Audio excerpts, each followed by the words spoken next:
आज हम बात करने वाले हैं स्टीरियो आइसोमरिज्म के बारे में। ठीक है, स्टीरियो आइसोमर्स क्या होते हैं? स्ट्रक्चरल आइसोमरिज्म के बाद अब हमारे पास है स्टीरियो आइसोमर्स। वो सभी आइसोमर्स जिनका मोलिकुलर फॉर्मूला सेम होने के साथ साथ स्ट्रक्चरल फॉर्मूला भी सेम होगा, बट जो एटम्स हैं या फिर जो भी ग्रुप्स उस मोलिक्यूल में हैं, उन सभी का स्पेस में अरेंजमेंट अलग अलग होगा। ठीक है, सो अगर हम इसकी डेफिनेशन के बारे में बात करें तो स्टीरियो आइसोमरिज्म क्या होगी कि सेम स्ट्रक्चरल फॉर्मूला, ठीक है, those molecules which have molecular formula के बाद स्ट्रक्चरल फॉर्मूला भी सेम होगा। स्ट्रक्चरल फॉर्मूले का मतलब होता है कि उनकी अटैचमेंट किस एटम के साथ हुई है, उनकी जो पॉइंट ऑफ अटैचमेंट्स होंगे वो सभी के सेम होंगे, बट जो एटम्स हैं उनका जो एक दूसरे के साथ रिलेटिव अरेंजमेंट अलग अलग होगा। ठीक है, इसकी एग्जांपल के साथ हम बाद में बात करते हैं। Different relative arrangements of atoms और ग्रुप्स इन स्पेस। मान लीजिए हम एक सिंपल सी एग्जांपल लेते हैं। ये है एक टेबल, ठीक है, टेबल के अराउंड 4 पर्सन्स बैठे हैं, ए बी सी। ठीक है, मान लीजिए इसके अराउंड पर्सन्स हैं, ए है, बी है, सी है और डी है। ठीक है, अगर तो ये सभी सेम टेबल के साथ ही जुड़े हैं, ये सभी सेम टेबल के साथ ही जुड़े हैं, मतलब अगर मैं इनका रिलेटिव अरेंजमेंट चेंज कर दूं, मान लीजिए हम सी को उठाकर डी की जगह पर बिठा दें। ठीक है, तो डी हमने यहां पर कर लिया।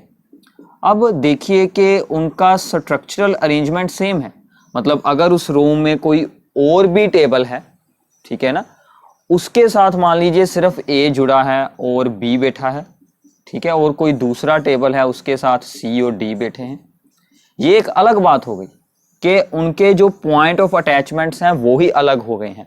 बट अगर हम इन दोनों की बात करें, इन दोनों पर सेम टेबल पर 4 पर्सन्स बैठे हैं, ठीक है, मतलब इनका स्ट्रक्चरल फॉर्मूला सेम है। नाउ रिलेटिव पोजीशंस हो गई चेंज। अब क्या था कि पहले जो डी था वो यहां पर ए के साथ बैठा था और डी सी के साथ बैठा था। ठीक है, हमने क्या किया, इनको चेंज किया। अब डी सी के साथ तो है ही, डी अब बी के साथ बैठा है, डी अब ए के साथ नहीं बैठा है। ये होती हैं रिलेटिव पोजीशंस इन स्पेस। ठीक है ना, तो ऐसे ही अगर हम इनकी बात करते हैं 3D में तो वो आगे पीछे भी हो सकती हैं, बहुत सारे ऐसे अरेंजमेंट बन सकते हैं। ठीक है, तो अब उनका पॉइंट ऑफ अटैचमेंट सेम है, वो सभी सेम टेबल पर ही बैठे हैं। ठीक है, तो ऐसे होते हैं स्टीरियो आइसोमर्स। ओके, तो ये हो गया कि same structural formula but different relative arrangements of atoms और groups in space.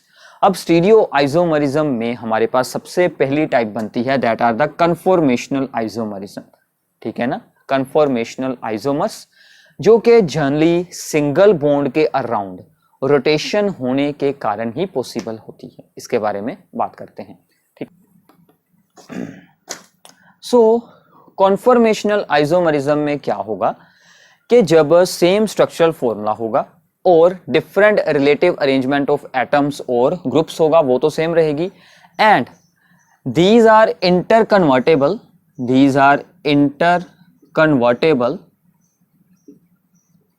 Due to rotation about single bond, rotation about sigma bond. Sigma bond के अराउंड रोटेशन होने के कारण ये जो स्टीरियो आइसोमर्स होंगे, ये एक स्टीरियो आइसोमर्स होंगे।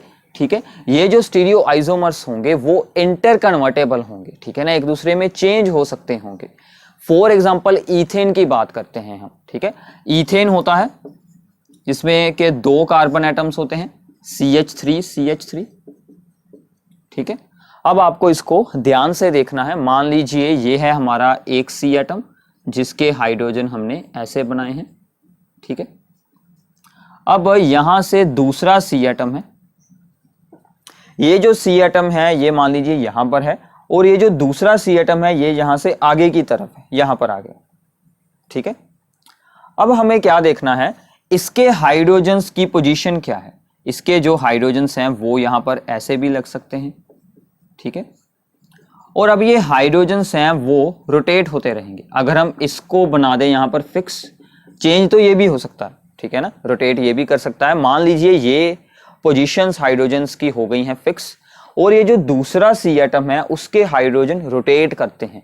रोटेट करने पर क्या होता है कि जस्ट फॉर एन इंस्टेंट, ठीक है ना, जस्ट फॉर एन इंस्टेंट बहुत सारे मोमेंट्री अरेंजमेंट्स बन जाते हैं। जब ये हाइड्रोजन यहाँ पर थे वो रोटेट होकर यहाँ पर पहुंचे, बहुत सारे मोमेंट्री अरेंजमेंट्स बनते हैं। So there are infinite number of conformation. हर एक अरेंजमेंट को हम बोलते हैं दैट आर द कन्फर्मेशन, हर एक अरेंजमेंट को हम बोलते हैं कन्फर्मेशन, ठीक है। और ऐसे बहुत सारे अरेंजमेंट बनते हैं जिनको हम बोलते हैं, जिसके कारण यहां पर क्या है कि infinite number of the conformations, ठीक है। ये बात आपको समझ आ गई होगी। जैसे कि ये अब हाइड्रोजन रोटेट कर कर मान लीजिए यहां पर ऐसे पहुंच चुके हैं और ऐसे भी आ सकते हैं एक दूसरे के ऑपोजिट, ठीक है, ऐसे भी हो सकते हैं और रोटेट करते हुए ये अपना कोई भी अरेंजमेंट ऐसे बनाएंगे, ठीक है। दो एक्सट्रीम जो होती हैं पोजीशंस, दो एक्सट्रीम इनकी जो पोजीशंस होंगी वही हमारे लिए इंपॉर्टेंट है। तो उसमें एक तो यही बनता है जबकि ये दोनों हाइड्रोजन्स एक दूसरे के जस्ट ऑपोजिट होते हैं, ठीक है, एक दूसरे के आमने सामने हैं, ये हाइड्रोजन और ये, ठीक है। ये हमने इस तरह से कुछ शो किया है, ये सी एटम यहां पर है और दूसरा सी एटम यहां से बॉन्ड लगाकर यहां पर है और इसका हाइड्रोजन एक पड़ा है यहां पर और दूसरा यहां पर है और थर्ड यहां पर है, ठीक है। इस पोजीशन को, इस कन्फर्मेशन को हम बोलते हैं eclipsed conformation. So this is called eclipsed conformation. इसकी रिप्रेजेंटेशन एक और वे के साथ हम बना सकते हैं, दैट इज जो हमारा एक है सी एटम उसको हम ऐसे बनाएंगे, ठीक है, अराउंड उसके हाइड्रोजन्स, और एक जो आगे है सी एटम उसको हम ऐसे बनाएंगे, ये उसके हाइड्रोजन्स, ठीक है। तो दोनों हाइड्रोजन्स जो हैं वो आमने सामने हैं। This is the Newman's projection, this is the sawhorse representation. ये दोनों अलग अलग रिप्रेजेंटेशंस हैं बट एक ही सेम कॉन्फर्मेशन की रिप्रेजेंटेशंस हैं। सेकेंड जो एक्सट्रीम पोजीशन है उसमें क्या होगा, ये जस्ट इसके ऑपोजिट पोजीशंस हो जाएंगी, ठीक है। इसके ऑपोजिट इस तरफ, इसके ऑपोजिट इस तरफ और इसके ऑपोजिट इस तरफ बन जाएगी, ठीक है। अब ये जस्ट ऑपोजिट बन गई हैं। अगर हम इनको यहां पर बनाकर देखें तो ये कैसा बनेगा, इसके ऑपोजिट, फिर इसके ऑपोजिट और फिर इसके ऑपोजिट, ठीक है।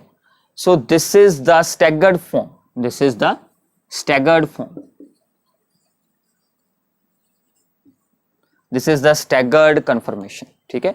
अब आपको यहां पर ध्यान रखना है कि जब हम इथेन की बात करते हैं, इथेन में जो भी कन्फर्मेशंस होती हैं उसमें से स्टैगर्ड ज़्यादा स्टेबल होती है और जो एक्लिप्स्ड होती है उसकी स्टेबिलिटी लेस होती है, क्योंकि दोनों हाइड्रोजन्स हैं जो सभी वो आमने सामने होने के कारण वहां पर टॉर्जनल स्ट्रेन बन जाती है, जिसके कारण के उसकी स्टेबिलिटी डिक्रीज हो जाती है।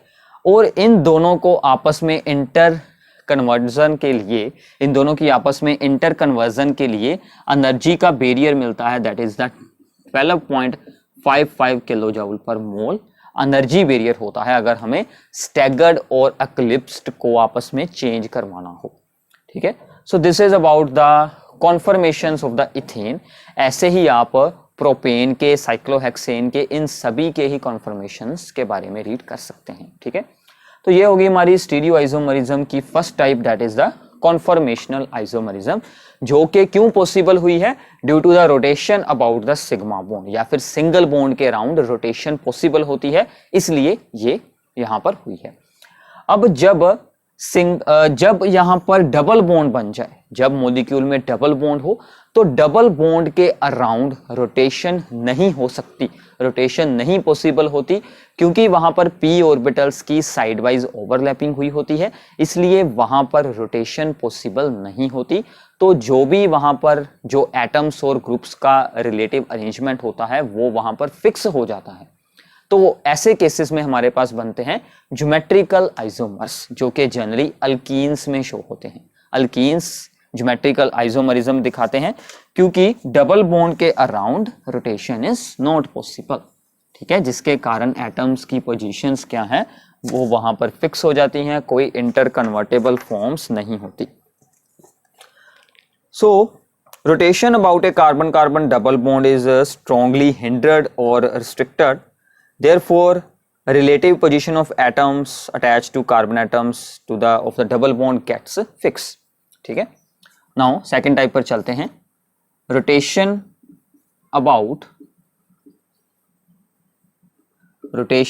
about carbon carbon double bond is strongly hindered, therefore relative positions of atoms gets fixed. ठीक है, अगर तो किसी डबल बॉन्ड के अराउंड सिमिलर एटम्स दोनों एक साइड पर आ जाएं, जैसे कि ये है कार्बन कार्बन डबल बॉन्ड, मान लीजिए इस तरफ भी CH3 ग्रुप है, ये हम ब्यूट-टू-ईन बना रहे हैं, और ये भी CH3 है. अगर ये दोनों सिमिलर ग्रुप दोनों एक साइड पर आ जाएं, then this is known as the cis isomer. ठीक है, इसके IUPAC नेम के आगे हम क्या लगाएंगे, सिस आइसोमर. अगर ये दोनों ऑपोजिट आ जाएं, then it is called the trans isomer.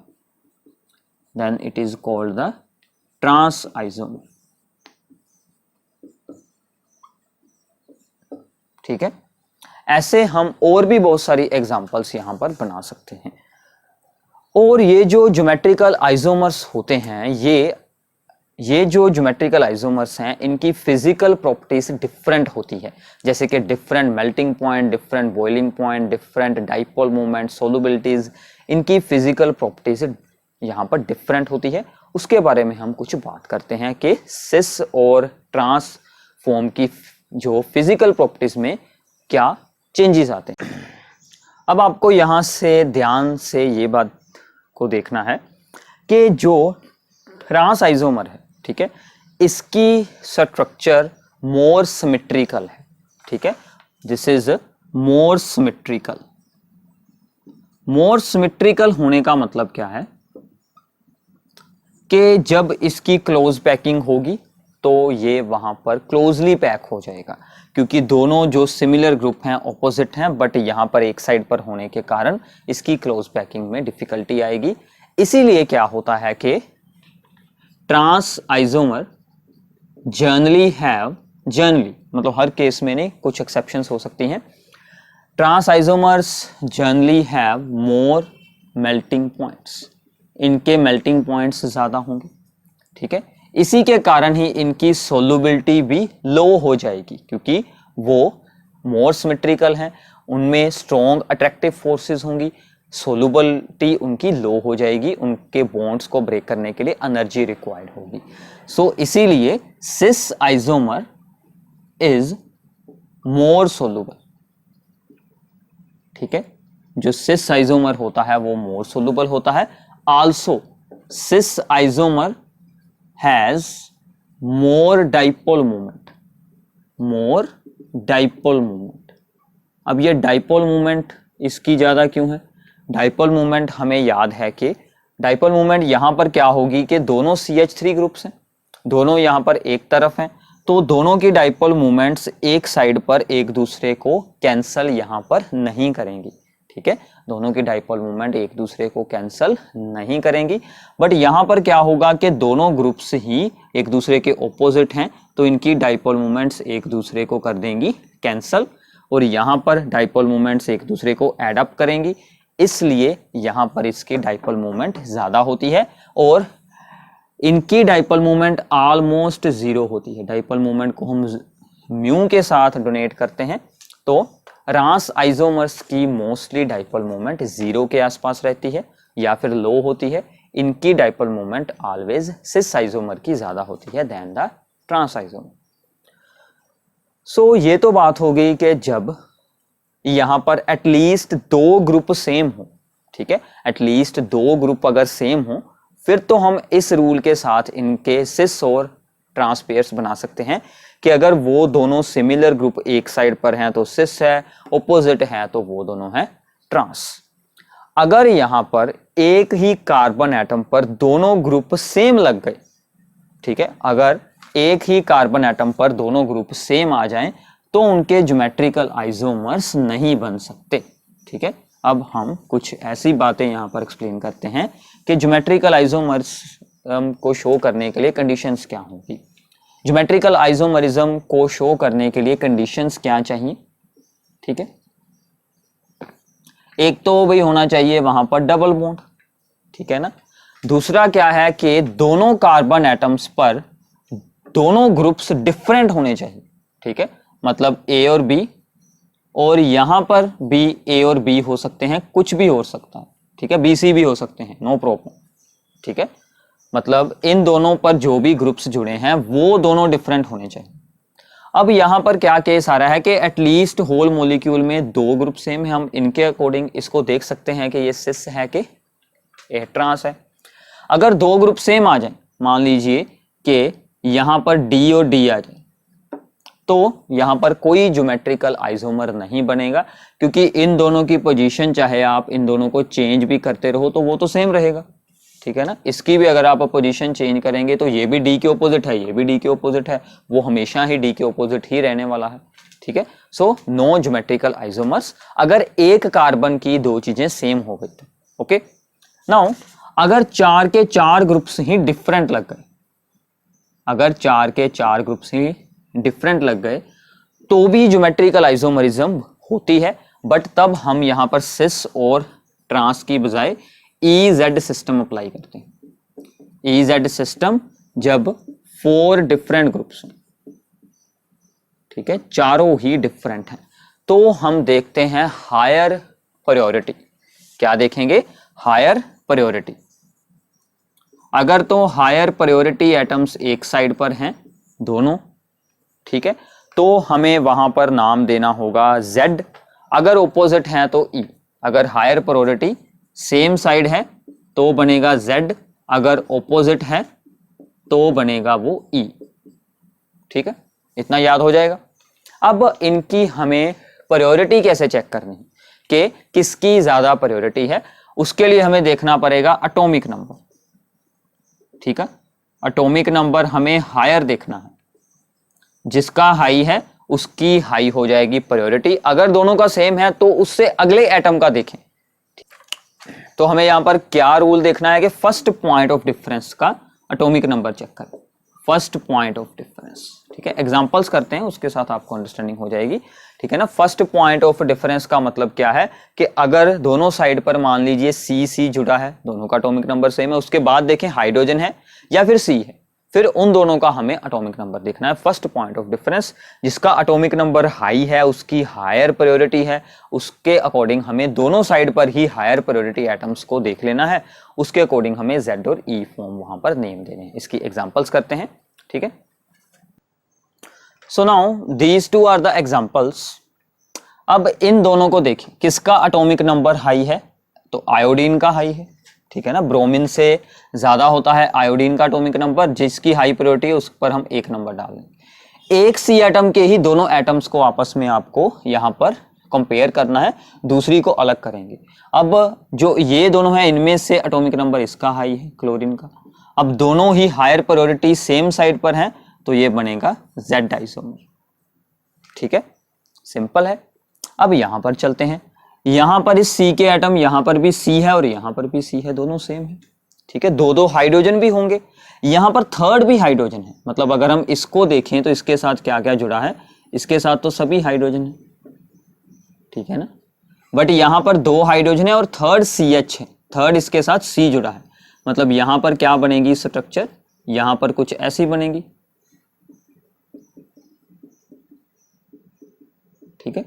इसके साथ यहां पर C जुड़ा है, इसके साथ यहां पर हाइड्रोजन जुड़ा है, तो किसका एटॉमिक नंबर हाई हुआ, C का हाई हुआ ना, ठीक है। तो इसका मतलब हायर प्रायोरिटी इस साइड पर है।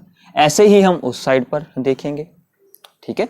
इसके साथ भी C है और इसके साथ भी C है, दो हाइड्रोजन है, दो हाइड्रोजन है, बट इसके बाद है यहां पर है ऑक्सीजन और यहां पर है Cl। नाउ Cl का एटॉमिक नंबर हाई होता है या फिर ऑक्सीजन का, Cl का होता है हाई, तो इसका मतलब हायर प्रायोरिटी ग्रुप इस साइड पर हो गए, ठीक है। और ये दोनों हायर प्रायोरिटी ऑपोजिट हैं, ऑपोजिट के लिए हम लगाएंगे E फॉर्म, ठीक है। तो आपको स्ट्रक्चर को एक्सपैंड करने की जरूरत बिल्कुल नहीं है, वो तो सिर्फ मैंने आपको इस एग्जांपल को समझाना था। तो ऐसे आपको E और Z फॉर्म्स का ध्यान रखना है। एक एग्जांपल और करते हैं जिसमें कि मल्टीपल बॉन्ड्स प्रेजेंट होंगे, ठीक है। तो अब यहां पर देखते हैं, इस तरफ भी C है और यहां पर है phenyl group, C6H5 is the benzene ring. मतलब यहां पर क्या जुड़ा है, यहां पर C और ये डबल बॉन्ड वाला कार्बन कार्बन, ये पूरी आगे फिनाइल ग्रुप होगा, ठीक है ना। तो यहां पर जुड़ा है फिनाइल ग्रुप, ओके। यहां पर ओनली है CH3। अगर ये दोनों C एटम हम यहां पर सेम कर दें एक एक, अब इसके बाद इसके साथ तो इस तरफ भी C है और इस तरफ भी C है, इसके पास सिर्फ हाइड्रोजन है, तो मतलब हायर एटॉमिक नंबर तो C का ही होगा ना। अगला हम यहां पर एटम देख रहे हैं, उससे अगला, क्योंकि जो यहां पर सबसे पहला एटम है वो तो सिमिलर है, बट उससे अगला देखें, यहां पर सभी हाइड्रोजन है, यहां पर सभी ही C एटम है, कार्बन एटम है, तो इसकी हुई हायर प्रायोरिटी, ठीक है। ऐसे ही उस साइड पर आपको देखना है, उस साइड पर अगर हम चेक करते हैं तो यहां पर जुड़ा है CHO, ठीक है, और वहां पर जुड़ा है C, 2 हाइड्रोजन है, फिर OH है। और ये जो डबल बॉन्ड होता है ना, इसको हम क्या करते हैं, इसको हम 2 सिंगल बॉन्ड्स में ब्रेक कर लेते हैं, ठीक है, फर्स्ट पॉइंट ऑफ डिफरेंस देखने के लिए। उसका मतलब क्या है, हम इस बॉन्ड को यहां से हटाते हैं, इसके C के ऑक्सीजन के साथ 2 बॉन्ड थे, डबल बॉन्ड था, तो मतलब ये 2 ऑक्सीजन के साथ जुड़ा हुआ, ठीक है, और ये ऑक्सीजन के भी C के साथ डबल बॉन्ड थे, तो ये हम ऐसे इसे ब्रेक कर लेंगे। अब देखिए यहां पर हाइड्रोजन है, ये भी हाइड्रोजन है, सेम हो गया, ये कार्बन तो सेम ही था।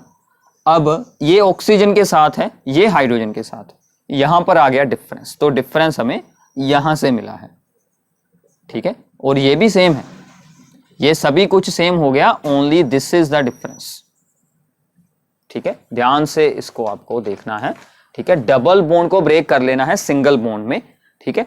ये C एटम और ये C एटम दोनों सेम थे, फिर इसके साथ भी हाइड्रोजन, इसके साथ भी हाइड्रोजन, इसके साथ भी ऑक्सीजन, यहां पर भी ऑक्सीजन, सब कुछ सेम हो रहा था, बट यहां पर ऑक्सीजन और यहां पर हाइड्रोजन, इसका मतलब ऑक्सीजन हायर एटॉमिक नंबर, तो CHO ग्रुप को मिलेगी हायर प्रायोरिटी। दोनों ऑपोजिट हैं तो E फॉर्म लग जाएगी, ठीक है। ऐसे आप E और Z आइसोमर्स को यहां पर सेलेक्ट करते हैं, ठीक है। तो ये हो गई आपकी ज्योमेट्रिकल आइसोमरिज्म, जिसमें कि हमने ये देखा कि ज्योमेट्रिकल आइसोमरिज्म शो करने के लिए क्या कंडीशन है, डबल बॉन्ड होना चाहिए, और जो भी डबल बॉन्ड का C एटम है उसके दोनों जो भी ग्रुप्स जुड़े हैं, एटम्स जुड़े हैं, वो दोनों डिफरेंट होने चाहिए। अगर 4 के 4 ही ग्रुप्स डिफरेंट हैं तो हम E और Z फॉर्म्स को यूज करते हैं। अब हम इसके बाद बात करने वाले हैं ऑप्टिकल आइसोमरिज्म के बारे में। ऑप्टिकल आइसोमरिज्म में हम सबसे पहले बात करते हैं प्लेन पोलराइज्ड लाइट के बारे में। तो देखिए, जो सिंपल होती है मोनोक्रोमेटिक लाइट, जिसकी एक वेवलेंथ हो ओनली विद सिंगल वेवलेंथ, उसमें वाइब्रेशंस सभी डायरेक्शंस में रहती हैं, ठीक है ना। जो वाइब्रेशंस होती हैं वो सभी डायरेक्शंस में हमें मिलती हैं, बट हमें इसको एक प्लेन में ही कन्फाइंड करना होता है, तो हम इसको पास करवाते हैं थ्रू द पोलराइजर, ठीक है। पोलराइजर्स क्या करते हैं, वो ओनली वन प्लेन की ही वाइब्रेशंस को वहां पर रहने देते हैं, बाकी सभी को रिस्ट्रिक्ट कर देते हैं। इसके लिए जनरली निकोल प्रिज्म यूज किया जाता है।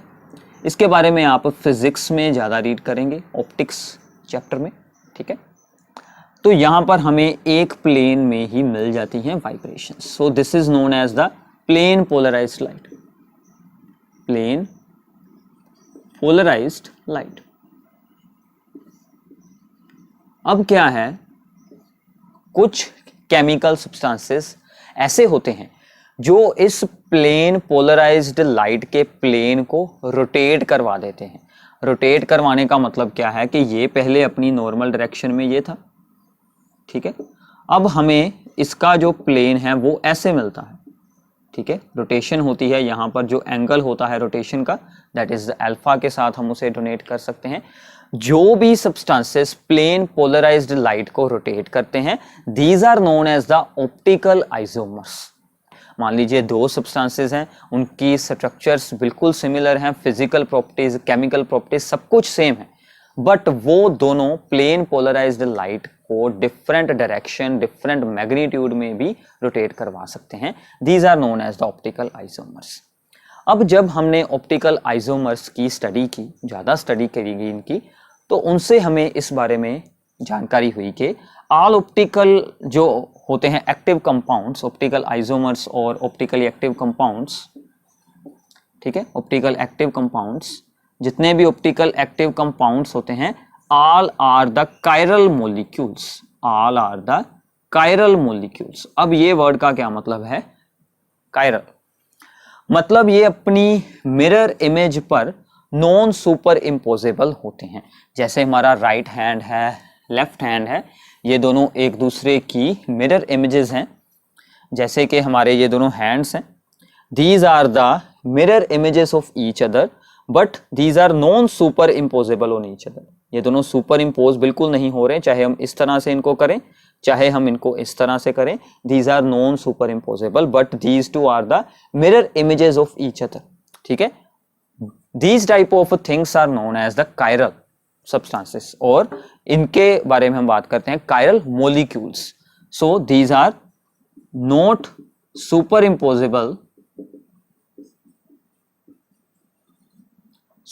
Imposable on their mirror images.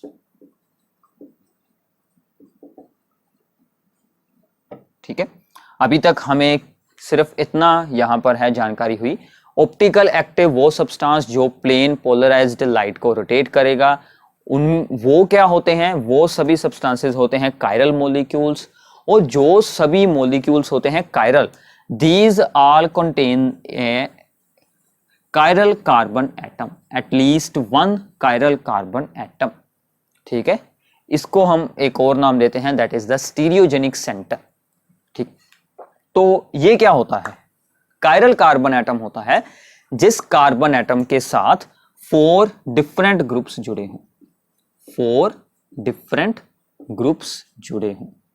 तो मतलब अब हमारा सब कुछ इस बात पर डिपेंड हो गया है कि ऑप्टिकली एक्टिव सब्सटेंस वो होगा जिसमें एक ऐसा सी एटम हो जिसके साथ के 4 डिफरेंट ग्रुप्स जुड़े हों।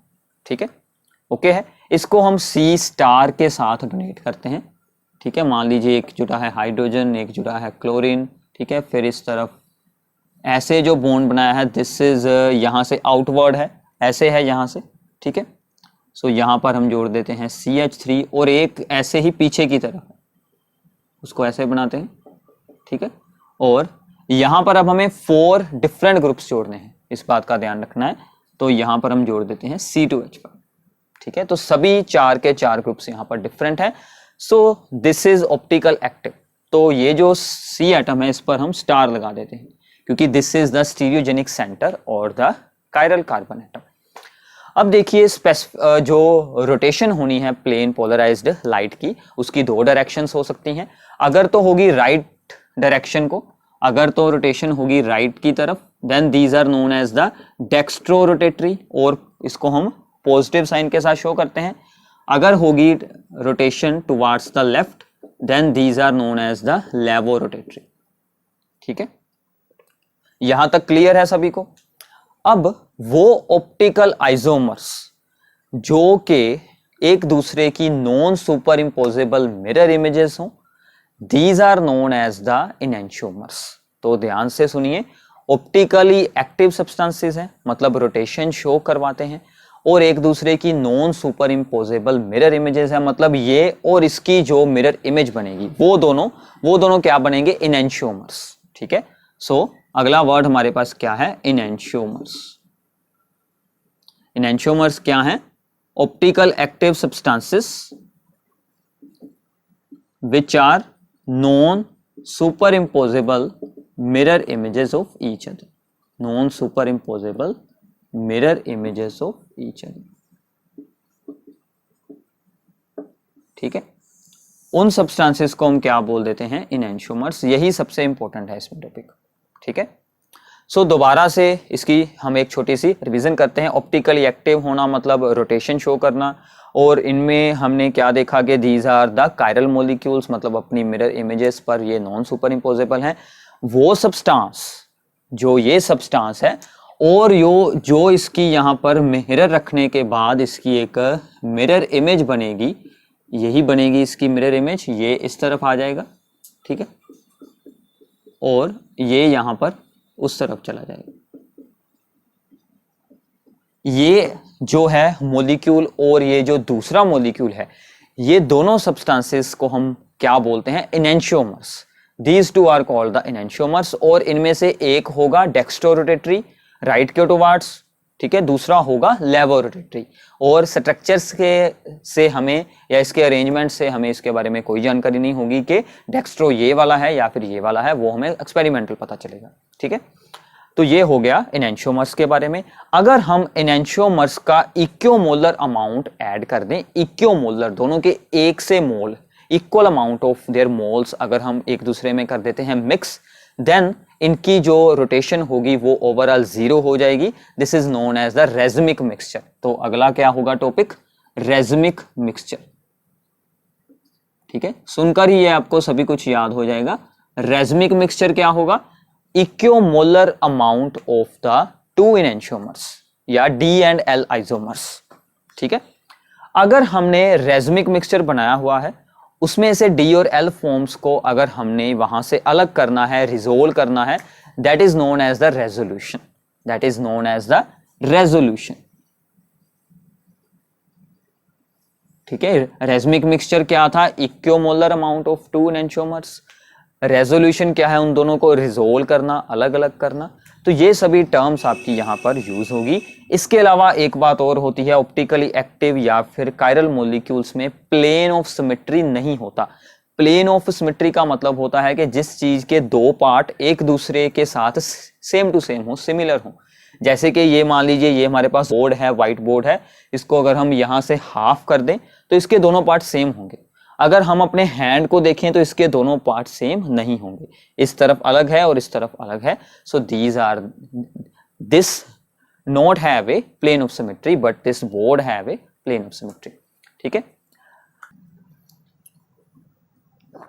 नाउ अब हमारे पास कुछ ऐसे स्टीरियो आइसोमर्स होते हैं जो कि एक दूसरे की मिरर इमेजेस ना हो, उनको हम बोलते हैं डायस्टीरियो आइसोमर्स, डायोस्टीरियोमर्स, डायास्टीरियोमर्स, उनको हम बोलते हैं डायास्टीरियोमर्स, ठीक है। जैसे कि 2,3 डाइक्लोरोपेंटेन है, 2,3 डाइक्लोरोपेंटेन इसकी एक एग्जांपल है।